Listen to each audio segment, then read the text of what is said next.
আসসালামু আলাইকুম প্রিয় দর্শক, অন্য মঞ্চের আলাপচারিতায় আপনাদের সকলকে আমন্ত্রণ জানাই। সুপ্রিয় দর্শক শ্রোতা, আসসালামু আলাইকুম। যে যেখানে আছেন ভালো থাকুন, এটাই প্রত্যাশা করি। যদিও বাংলাদেশে ভালো থাকা এখন কল্পনাতীত বিষয়। অনেকেই বলছেন যে সাধারণ মৃত্যুর গ্যারান্টিও যে দেশে নাই, সে দেশে ভালো থাকার প্রত্যাশা করাটা কতটা যৌক্তিক, এভাবেও আমাকে বলেছেন। তারপর আমার প্রত্যাশা আপনারা ভালো থাকুন। দেশে বীর মুক্তিযোদ্ধা এবং মুক্তিযুদ্ধের সঙ্গে সম্পৃক্ত যারা, তাদের অপমান করা, তাদের অস্তিত্ব বিনষ্ট করা, তাদেরকে যে কোনোভাবে নির্যাতন করা, এটা এখন আত্মপ্রমাদ গোনার একটা ঘটনায় সৃষ্টি হয়েছে ডক্টর ইউনূসের নেতৃত্বাধীন সরকার এবং তার সমর্থকদের কাছে। যেভাবে একজন বীর মুক্তিযোদ্ধা, 5 বারের নির্বাচিত সংসদ সদস্য, 2 বারের মন্ত্রী, অত্যন্ত নির্ঝঞ্ঝাট সজ্জন মানুষ নুরুল মজিদ মাহমুদ হুমায়ুনকে মৃত্যুর পূর্বে নির্যাতন, মৃত্যুর পরে যাতে ভালোভাবে তার জানাজাটা পর্যন্ত হতে না পারে, সেজন্য যে নগ্ন কাজ সরকার করেছে সেটা আপনারা দেখেছেন। আজকে আরেকজন বীর মুক্তিযোদ্ধার সঙ্গে যে জঘন্যতম আচরণ করা হচ্ছে সেটা নিয়ে আপনাদের সঙ্গে কথা বলবো। প্রিয় দর্শক শ্রোতা, বাংলাদেশের নির্বাচিত মহামান্য রাষ্ট্রপতি মোহাম্মদ শাহাবুদ্দিন, ডাকনাম চুপ্পু, তিনি নিয়মতান্ত্রিক উপায়ে, সাংবিধানিক উপায়ে নির্বাচিত দেশের রাষ্ট্রপতি। এই মহামান্য রাষ্ট্রপতিকে বিভিন্ন সময়ে অশ্লীল অশ্রাব্য ভাষায় গালিগালাজ করে, চাপ সৃষ্টি করে, বঙ্গভবনের সামনে মানববন্ধন করে, জোর করে তাকে তাড়িয়ে দেওয়ার চেষ্টা করে ব্যর্থ হওয়ার পরে এখন সরকার নতুন আরেকটি পলিসিতে গিয়েছে। এটাকে বলা যেতে পারে প্রচণ্ডভাবে একটা হিপোক্রেসি, ভণ্ডামি। সেটা হচ্ছে তাকে অপমান করা, অপমানের মধ্য থেকে তিনি যাতে আত্মসম্মান রক্ষার্থে বিদায় হয়ে যান, এমন চেষ্টা শুরু হয়েছে। তেমনি একটি ঘটনা নিয়ে আপনাদের সঙ্গে আলোচনা করব। বীর মুক্তিযোদ্ধা শাহাবুদ্দিন, তিনি কি কৌশলগত অপমান, অপদস্থ হওয়ার ভয়ে নির্বাচিত পদ থেকে সরে যাবেন? এ প্রশ্ন অনেকেই করেছেন। আসুন সেটা নিয়ে আজ আমরা কথা বলি। মহামান্য রাষ্ট্রপতি 28 সেপ্টেম্বর পররাষ্ট্র উপদেষ্টা তৌহিদ সাহেবকে একটা চিঠি লিখেছেন। সেই চিঠির কন্টেন্টসটাকে আগে আপনাদের সামনে তুলে ধরি। তিনি লিখছেন, প্রিয় সহকর্মী, আসসালামু আলাইকুম। আমার দেহের উত্তাপ প্রশমন এর জন্য এবং আপাতত আমার স্বস্তির জন্য আমার প্রতিক্রিয়া আপনাকে অবহিত করছি। আমি বিস্মিত এবং স্তম্ভিত। তিনি বলেছেন, আমার দেহের উত্তাপ প্রশমন এবং আপাতত আমার স্বস্তির জন্য আমার প্রতিক্রিয়া আপনাকে অবহিত করছি। আমি বিস্মিত এবং স্তম্ভিত। তিনি উল্লেখ করেছেন, রাষ্ট্রপতির আসনে আসীন এবং দায়িত্ব পালনরত দেশের রাষ্ট্রপতি যেন অপদস্থ না হয়, সেজন্য কি কৌশলী পদক্ষেপ নেওয়া যেত না? তিনি প্রশ্ন করেছেন। জি, বিশ্বব্যাপী বাংলাদেশের কূটনৈতিক অফিস থেকে আমার ছবি অপসারণের ঘটনার কথা আমি উল্লেখ করছি। আমি রাষ্ট্রপতি হিসাবে সাংবিধানিক দায়িত্ব নিষ্ঠার সঙ্গে পালন করে আসছি। সরকারকে সর্বাত্মক সহযোগিতা করছি। স্বাধীনতার পর হতে অদ্যাবধি যা হয়নি আমি তাও করছি। প্রায় অর্ধশতাধিক অর্ডিন্যান্স জারি করে সরকারকে আইনগত পূর্ণ সহযোগিতা করছি। সরকার আইনগতভাবে সবল অবস্থানে আছে। 5 আগস্ট হতে 8 আগস্ট 2024 তারিখ পর্যন্ত দেশের সংকটকালে আমার কার্যক্রম ও প্রণিধানযোগ্য। পরবর্তী সময়ে সরকারের উত্থাপিত সকল কার্যক্রমে আমার অবস্থান স্বতঃস্ফূর্ত এবং ইতিবাচক। তবে কেন, তিনি প্রশ্ন রেখেছেন, ছবি অপসারণের ক্ষেত্রে এরূপ দৃষ্টিকটু উদ্যোগ নেওয়া হলো? আমার পোর্ট্রেট না, বলছেন যে জিরো পোর্ট্রেট নীতি সরকার অনুসরণ করছে, তা আমার সমর্থন আছে। আমি তো আবদার করি নাই যে আমার ছবিকে দায় মুক্তি দিতে হবে। আমার ছবি অপসারণের ক্ষেত্রে এই নীতি কৌশলে বাস্তবায়ন করলে গণমাধ্যমের খোরাক হওয়া এড়ানো যেত। এক্ষেত্রে মানসিকভাবে আমার পূর্ণ সহযোগিতা থাকত। এক রাতের মধ্যে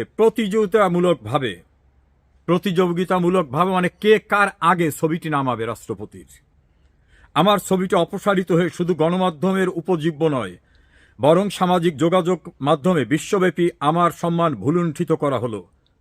মুক্তিযুদ্ধে অবদান রাখা একজন সচেতন নাগরিক ও বীর মুক্তিযোদ্ধা হল অপমানিত। আমার কোনো অনুযোগ নাই, তবে আছে বুকভরা আর্তনাদ। মহামান্য রাষ্ট্রপতি এই চিঠিটি পররাষ্ট্র উপদেষ্টাকে পাঠিয়েছেন। তার বুক ভরা আর্তনাদ, তার হতবাক হওয়া, তার স্তম্ভিত হওয়ার ঘটনা এই সরকার ঘটিয়েছে। বিভিন্ন স্থানে মহামান্য রাষ্ট্রপতির ছবি থাকবে, এটা সাংবিধানিক বিধিবিধান। সংবিধান তো পরিবর্তিত হয়নি। হঠাৎ করে ফোন করে সারা দুনিয়ায় বাংলাদেশের হাই কমিশন সহ বিভিন্ন দপ্তর সংস্থাকে থেকে তার ছবি সরিয়ে ফেলতে বলা হলো। ক্যাবিনেটের একটা মিটিংয়ের পরে, ক্যাবিনেট উপদেষ্টা পরিষদের মিটিংয়ের পরে এই প্রশ্ন সাংবাদিকরা করার পরে তারা অস্বীকার করেছিলেন, কিন্তু বাস্তবতা এই কাজটি করা হয়েছে। মহামান্য রাষ্ট্রপতির ছবি সরিয়ে ফেলার ঘটনায় তিনি নিজে হতবাক, স্তম্ভিত এবং বিস্মিত হয়েছেন। রাষ্ট্রপতি হিসাবে নয়, দেশের একজন সচেতন নাগরিক এবং বীর মুক্তিযোদ্ধা হিসাবে তিনি অপমানিত হয়েছেন, একথা উল্লেখ করেছেন। প্রতিযোগিতামূলকভাবে মানে কে কার আগে ছবিটা নামাবে, এই নগ্ন নোংরামিটি এই সরকার করিয়েছে, অথচ তারা অস্বীকার করছে। মহামান্য রাষ্ট্রপতির এই চিঠিটি তার সাক্ষ্য বহন করে। কতটা নিচে নামতে পারে, কতটা হীনমন্যতা এই সরকারের, তার পরিচয় মিলেছে মহামান্য রাষ্ট্রপতির এই অপমানিত হওয়া, বিস্মিত হওয়া, হতবাক হওয়া, অপদস্থ হওয়া এবং তার বুকের আর্তনাদ থেকে। ওনারা ভুলে গেছেন সংবিধানে কোনো সুযোগ না থাকা সত্ত্বেও মহামান্য রাষ্ট্রপতি সুপ্রিম কোর্টের রেফারেন্সের পরে তিনি তাদেরকে সংবিধান বহির্ভূতভাবে নিয়োগ করেছেন প্রধান উপদেষ্টা এবং অন্যান্য উপদেষ্টা। যিনি নিয়োগ করেন তিনি কিন্তু নিয়োগ বাতিলও করতে পারেন। কলমের এক খোঁচায় এই নিয়োগ বাতিল হওয়া সম্ভব, কারণ এই নিয়োগ রাষ্ট্রপতির প্রেরোগেটিভ। তার সর্বোচ্চ ক্ষমতার দ্বারা তিনি করেছেন, সংবিধানে না থাকা সত্ত্বেও। তিনি যদি সংবিধানের বিধিবিধানের আলোকে, কারণ সংবিধানের সংরক্ষক কিন্তু মহামান্য রাষ্ট্রপতি, তিনি যদি একটি চিঠি, এতটুকু না 4 লাইনের চিঠি ইস্যু করে দেন যে আমি যে অ্যাপয়েন্টমেন্ট দিয়েছিলাম, আমি যে নিয়োগ করেছিলাম, সেই নিয়োগ আমি বাতিল করে দিলাম। ডক্টর মোহাম্মদ ইউনূস, আপনি জনগণের ভোটে আসেন নাই। এই মহামান্য রাষ্ট্রপতি বীর মুক্তিযোদ্ধা মোহাম্মদ শাহাবুদ্দিন আপনাকে দয়া করে নিয়োগ করেছেন। তার দয়ায় বসে আপনি আজকে তাকে অপমানিত করছেন, তার ছবি সরিয়ে দিতে চাচ্ছেন, সুকৌশলে নিজে তাকে অপমান করছেন। বিদেশ সফরের পরে দীর্ঘ রেওয়াজ এবং বিধান অনুসারে রাষ্ট্রপতিকে অবহিত করা, সে বিষয়টি আপনি করেন না। রাষ্ট্রপতি যাতে ঈদের জামাত পড়তে জাতীয় ঈদগাহ ময়দানে যেতে না পারে সেজন্য ষড়যন্ত্র করেন। রাষ্ট্রপতির বঙ্গভবনের অনুষ্ঠানে যাতে কেউ না যায় সেজন্য আপনি ব্যবস্থা নেন। আপনাকে অপসারণ কিন্তু 1 মিনিট না 10 সেকেন্ডের বিষয়। রাষ্ট্রপতির একটি স্বাক্ষরই যথেষ্ট। জনাব মোহাম্মদ তৌহিদ হোসেন,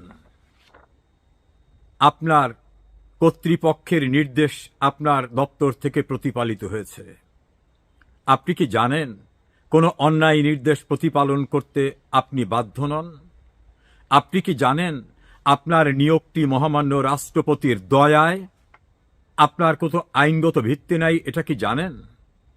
আপনার নিয়োগকর্তা মহামান্য রাষ্ট্রপতি এবং আপনাদের এই কথিত সরকারের প্রধান উপদেষ্টা, তিনিও মহামান্য রাষ্ট্রপতির দয়ায় নিয়োগ পেয়েছেন।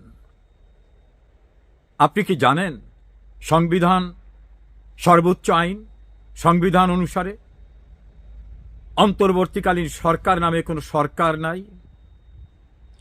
কোথাও প্রধান উপদেষ্টা বা উপদেষ্টা নামক কোনো পদ নেই, জানেন কিনা? আশা করি জেনে থাকার কথা।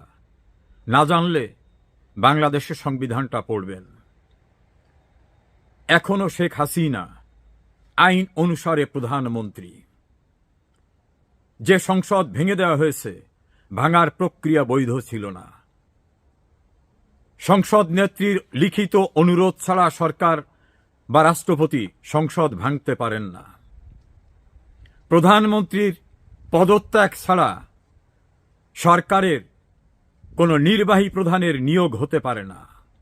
সম্পূর্ণরূপে বেআইনি, সংবিধান পরিপন্থীভাবে আপনাদের অবস্থান। এই সংবিধান পরিপন্থী অবস্থান রাষ্ট্রদ্রোহিতার অপরাধ। মহামান্য রাষ্ট্রপতি হচ্ছেন একমাত্র বৈধ সাংবিধানিক রাষ্ট্রপ্রধান। মনে রাখবেন, তাকে অপমান করে, অপদস্থ করে তাড়াবার চেষ্টা করে লাভ হবে না। আপনাদের আদর্শিক পূর্বসূরীরা অর্থাৎ পাকিস্তানিরা এই মহামান্য রাষ্ট্রপতি, বীর মুক্তিযোদ্ধা মোহাম্মদ শাহাবুদ্দিনরা যুদ্ধ করে তাদের পরাজিত করে নাকে খত দিয়ে ঐতিহাসিক সোহরাওয়ার্দী উদ্যানে পাকিস্তানি সেনারা তাদের অক্সিলারি ফোর্স অর্থাৎ রাজাকার আল বদর আল শামস তারাও সারেন্ডার করেছিল। তাদের পরাজিত করাদের একজন কিন্তু মোহাম্মদ শাহাবুদ্দিন, এবং তিনি ক্যান্টনমেন্টের ভিতর থেকে আসা বা আপনাদের মতো ভোট ছাড়া ক্ষমতায় আসা ব্যক্তি নন। সাংবিধানিক উপায়ে নির্বাচিত তিনি রাষ্ট্রপতি। এই অপমানের বদলা আপনাদের অবশ্যই পেতে হবে। আর আমরা প্রত্যাশা করব রণাঙ্গনের বীর মুক্তিযোদ্ধা মোহাম্মদ শাহাবুদ্দিন চুপ্পু, এ জাতি আপনাকে সর্বোচ্চ মর্যাদা দিয়েছে, কারণ জাতির শ্রেষ্ঠ সন্তান বীর মুক্তিযোদ্ধারা। আর জাতি রাষ্ট্রের সর্বোচ্চ পদ রাষ্ট্রপতি পদে আপনাকে গণতান্ত্রিক প্রক্রিয়ায় আমরা নির্বাচিত করেছি।